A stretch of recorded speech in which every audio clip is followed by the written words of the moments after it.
Well, hello there. Glad you could make it. I want to welcome you to the Duke's Ranch up here in heaven. I like to call it El Dorado, where the streets are paved with gold. But I'm glad you could make it because I want to talk to you about my good friend, John Hogan.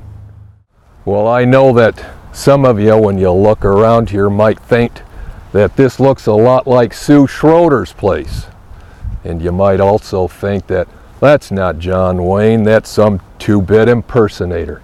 Well, you just better stop thinking that right now. I'm telling you, if you know what's good for you. Well, hello there, big fella. Yeah, John, you're leaving the old corral. And I got to tell you, courage is being scared to death and saddling up anyway. John, I know you're a big fan of mine. I want to tell you I'm also a fan of yours. I've been watching your career.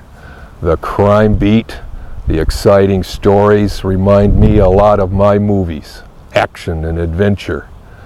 And then you went and you grabbed a story and you had to take it along.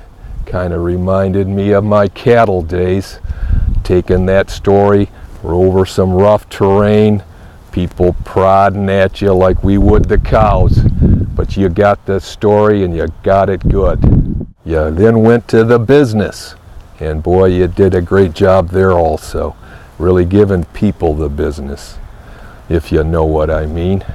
And then you went to home and garden, and I'm really glad you did that, because you see, up here in heaven, the big guy didn't much care for my cattle ranching.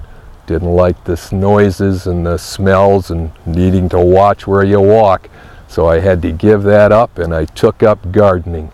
And your articles really showed me the way how to make my way through the garden. Thank you very kindly, sir. If you know some of my quotes, you know one of my famous ones is that I never trust a man who doesn't drink. John, I know I can trust you. Another one of my quotes is, life is hard and it's harder if you're stupid. But that's really not the whole quote. It really went something like this. Life is hard. It's harder if you're stupid or if you work for Mike Lloyd. And John, you had 2 strikes against you and you still made it. John, I wanted to give you something when you left. If you notice, I'm not wearing any guns. Not much call for them up here. But I'm willing to donate them to you. So when you put on those guns, fill your hands, you son of a bitch. John, when you saddle up to ride off into the sunset, sit tall in that saddle, young man, for yours was a job well done, Pilgrim.